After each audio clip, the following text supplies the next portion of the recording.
नमस्कार दोस्तों। इस वीडियो में हम स्टाफ सिलेक्शन कमीशन द्वारा जो भी परीक्षा होती है आयोजित, उसमें प्रीवियस ईयर में जो क्वेश्चंस पूछे थे वो कवर करने वाले।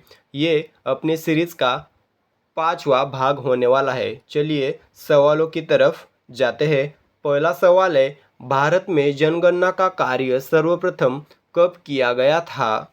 ऑप्शंस है 1850 में, 1862 में, 1872 में या फिर 1881 में। इस प्रश्न का सही जवाब रहेगा 1872 में। Option C 1872।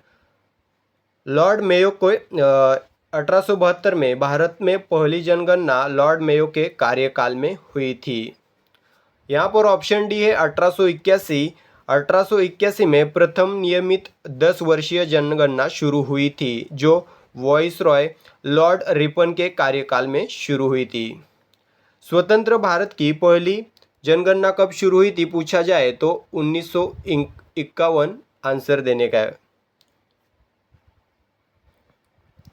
अगला सवाल है, पनियान तथा इरूला जनजातियां भारत के किस राज्य में निवास करती है? ऑप्शंस है गुजरात, उत्तर प्रदेश, केरल, तमिलनाडु।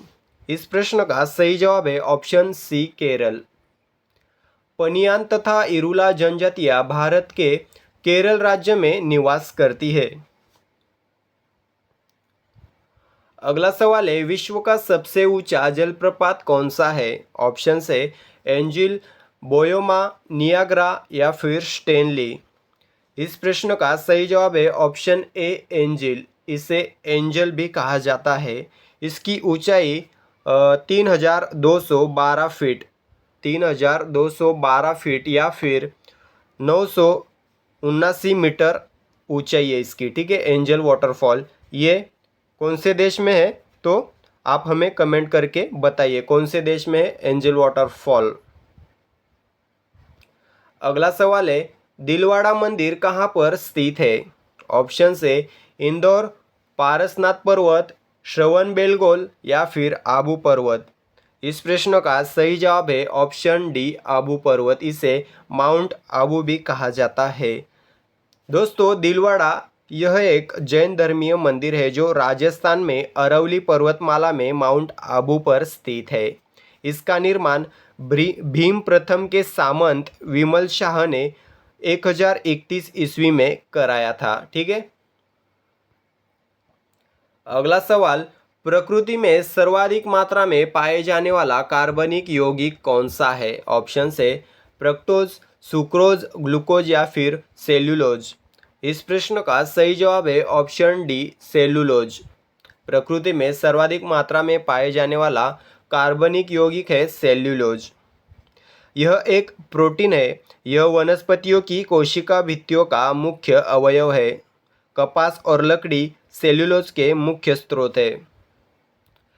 अगला सवाल, कपूर को किस विधि से शुद्ध किया जाता है? ऑप्शन है निर्वात आसवन, ऊर्ध्वपातन, वर्णलेखन या फिर आसवन। इस प्रश्न का सही जवाब है ऑप्शन बी ऊर्ध्वपातन। ऊर्ध्वपातन एक ऐसी भौतिक रासायनिक प्रक्रिया है जिसमें कोई पदार्थ अपनी ठोस अवस्था से सीधे गैस में परावर्तित या फिर परिवर्तित हो जाता है। ठोस अवस्था से सीधा गैस में परिवर्तित हो जाना मतलब क्या? ऊर्ध्वपातन। अगला सवाल है, सोडियम के टुकड़े को यदि पानी में डाला जाता है तो वह ऑप्शन है धुआं देगा, तैरता रहेगा, डूब जाएगा या फिर तैरते हुए जलने लगेगा। इस प्रश्न का सही जवाब है ऑप्शन डी तैरते हुए जलने लगेगा। अगला सवाल है, कम से कम कितने राज्यों में राज्य स्तरीय पार्टी की हैसियत रखने वाली राजनीतिक दल को राष्ट्रीय पार्टी की मान्यता दी जाती है? ऑप्शन है 2, 4, 6, 9। इस सवाल का सही जवाब है ऑप्शन बी 4। 4 राज्यों में राज्य स्तरीय पार्टी की हैसियत रखने वाली राजनीतिक दल को राष्ट्रीय पार्टी की मान्यता दी जाती है। हाल में भारत में कितनी राष्ट्रीय पार्टी है हमें कमेंट कर बताइए। आगे प्रश्न है, लोकतंत्र में कार्य संचालन किसके अभाव में असंभव है? ऑप्शन से नौकरशाही के, राजनीतिक दल के, पंचायती राज के, योजना के। इस प्रश्न का सही जवाब है ऑप्शन बी, राजनीतिक दल के। लोकतंत्र में राजनीतिक दल के संचालन लोकतंत्र में कार्य संचालन राजनीतिक दल के अभाव में असंभव है।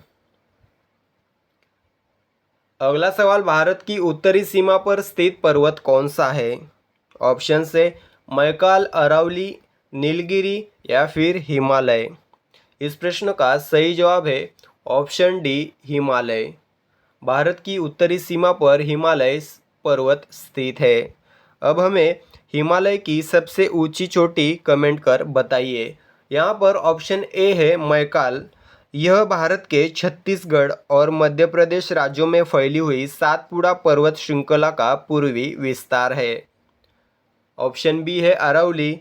यह भारत की सबसे पुरानी पर्वत श्रृंखला है। इसके बारे में क्वेश्चन पूछा जाता है, भारत की सबसे प्राचीन पर्वत श्रृंखला कौन सी है? तो अरावली है, जो गुजरात से दिल्ली तक फैली है। इसे विश्व की सबसे पुरानी वलित पर्वत श्रृंखलाओं में से एक माना जाता है। इसकी सबसे ऊंची चोटी गुरु शिखर है, जिसकी ऊंचाई 1722 मीटर है, जो माउंट आबू में स्थित है।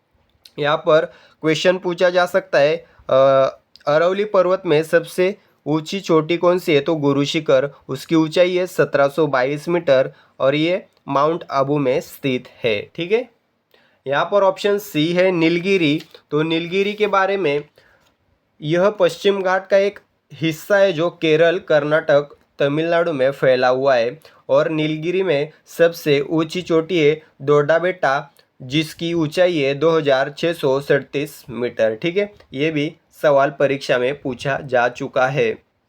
2637 मीटर दोड्डाबेट्टा चोटी की ऊंचाई है जो नीलगिरी पर्वत में स्थित है। अगला सवाल है, टिक्का रोग किस फसल से संबंधित है? ऑप्शन से बाजरा, सरसों, मूंगफली या फिर धान। इस प्रश्न का सही जवाब है ऑप्शन सी, मूंगफली। टिक्का रोग मूंगफली फसल से संबंधित है। मूंगफली का सबसे अधिक उत्पादन करने वाला राज्य कौन सा है भारत में? तो गुजरात। ठीक है, गुजरात यह राज्य मूंगफली का सबसे अधिक उत्पादन करता है भारत देश में। इसके बाद नंबर आता है राजस्थान। ठीक है। अगला क्वेश्चन है, भारतीय संविधान के किस भाग में नगर पालिकाओं से संबंधित प्रावधान है? ऑप्शन से भाग 4 क, भाग 6 भाग 6 क, भाग 9 क। इस प्रश्न का सही जवाब है ऑप्शन डी, भाग 9 क। इसमें नगर पालिकाओं से संबंधित प्रावधान किए गए हैं। अगला सवाल, 712 ईस्वी में सिंध पर अरबों के आक्रमण के समय वहां शासक कौन था? ऑप्शन से दाहिर राय सहसी या फिर चच। इस प्रश्न का सही जवाब रहेगा दाहिर। Option A, Dahir. अगला सवाल, संविधान के किस भाग में पंचायती राज व्यवस्था संबंधित प्रावधान दिए गए हैं? ऑप्शन से 6, 9, 4 या 3। इस प्रश्न का सही जवाब है ऑप्शन बी, 9। संविधान के 9वें भाग में पंचायती राज व्यवस्था संबंधित प्रावधान दिए गए हैं। दोस्तों, पंचायत राज को 73वां संविधान संशोधन करके संवैधानिक मान्यता दी गई थी। पंचायत राज गांधी जी का सपना था। पंचायत राज स्वीकार करने वाला भारत का पहला राज्य था राजस्थान, दूसरा आंध्र प्रदेश। ये सभी सवाल परीक्षा में पूछे जा सकते हैं।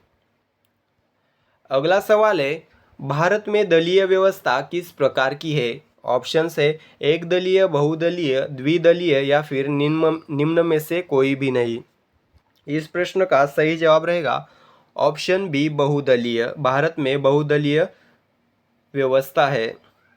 अगला सवाल, सर्वप्रथम भारत में जजिया कर लगाने का श्रेय सिंध के विजेता मुहम्मद बिन कासिम को दिया जाता है। उसने किस वर्ग को इस कर से पूर्णतः मुक्त रखा था। तो यहाँ पर सवाल में एक जवाब है अपने पास, वो है सर्वप्रथम भारत में जजिया कर लगाने का श्रेय किसे दिया जाता है, तो मोहम्मद बिन कासिम को दिया जाता है। मोहम्मद बिन कासिम ने किस वर्ग को इस कर से पूर्णतः मुक्त रखा था, तो इसका सही जवाब रहेगा ऑप्शन ए ब्राह्मणों को। ठीक है, मोहम्मद बिन कासिम ने ब्राह्मणों को जजिया कर से पूर्णतः मुक्त रखा हुआ था। अगला सवाल है निम्नलिखित में से सबसे छोटी कोशिका कौन सी है। ऑप्शन है माइकोप्लाज्मा, अमीबा, लाल रक्तकणिका, श्वेत रक्तकणिका। इस प्रश्न का सही जवाब है ऑप्शन ए माइकोप्लाज्मा। इसका आकार लगभग 10 मिलीमीटर तक होता है। ठीक है, 10 mm।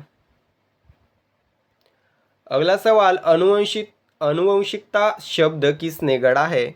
ऑप्शन है मेडल, जोहानसन, बेटसन, मॉर्गन। इस प्रश्न का सही जवाब है ऑप्शन सी बेटसन। अगला सवाल सेल नाम किस जीव वैज्ञानिक ने सर्वप्रथम दिया था। ऑप्शन है ल्यूवेनहॉक, फ्लेमिंग, ब्राउन या फिर रॉबर्ट हुक। इस प्रश्न का सही जवाब है ऑप्शन डी रॉबर्ट हुक। ये सवाल कोशिकाओं का शोध किसने लगाया ऐसे भी पूछा जा सकता है, तो आंसर करना है रॉबर्ट हुक।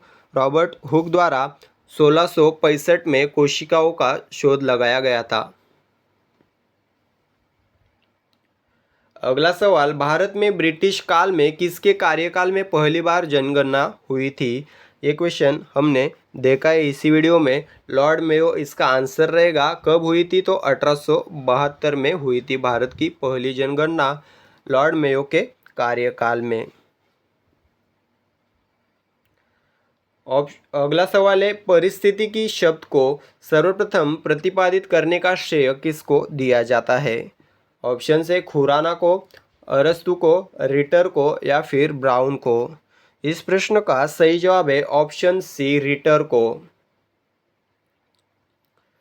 अगला सवाल किस सभ्यता को नील नदी का वरदान कहा जाता है। ऑप्शन है मेसोपोटामिया की सभ्यता, बेबीलोनिया की सभ्यता, असीरिया की सभ्यता या फिर मिस्र सभ्यता। इस प्रश्न का सही जवाब है ऑप्शन डी मिस्र सभ्यता। अगला सवाल चाकू से काटी जा सकने वाली धातु कौन सी है। ऑप्शन है सीसा, तांबा, सोडियम या फिर लोहा। इस प्रश्न का सही जवाब है ऑप्शन सी सोडियम। सोडियम धातु को स्टील के चाकू से आसानी से काटा जा सकता है। साथ में लिथियम, पोटेशियम आदि प्रमुख धातुओं को भी स्टील के चाकू से आसानी से काटा जा सकता है। अगला सवाल जल के आयतन के आधार पर विश्व की सबसे बड़ी नदी कौन सी है। ऑप्शंस है अमेज़न, नील, मिसिसिपी या फिर निम्न में से कोई नहीं। तो दोस्तों जल के आयतन के आधार पर विश्व की सबसे बड़ी नदी है अमेज़न, जो दक्षिण अमेरिका में बहने वाली एक नदी है। अगर पूछा जाए विश्व की सबसे लंबी नदी, तो नील आंसर करना है। अभी नील नदी की लंबाई हमें कमेंट कर ज़रूर बताइए। इस तरह से हमने एसएससी में जो भी क्वेश्चन पूछे गए प्रीवियस ईयर में, वो इस वीडियो में कवर कर दिए है 24। ठीक है, हर वीडियो में हम 24 सवाल कवर करते हैं। इसके लिए ये सभी सीरीज़ के वीडियोस देखने के लिए हमारे चैनल को सब्सक्राइब कर लीजिए। वीडियो अगर अच्छा लगा तो वीडियो को लाइक और फ्रेंड्स के साथ शेयर कीजिए। मिलेंगे अगले एपिसोड में, तब तक के लिए रुकते हैं। धन्यवाद।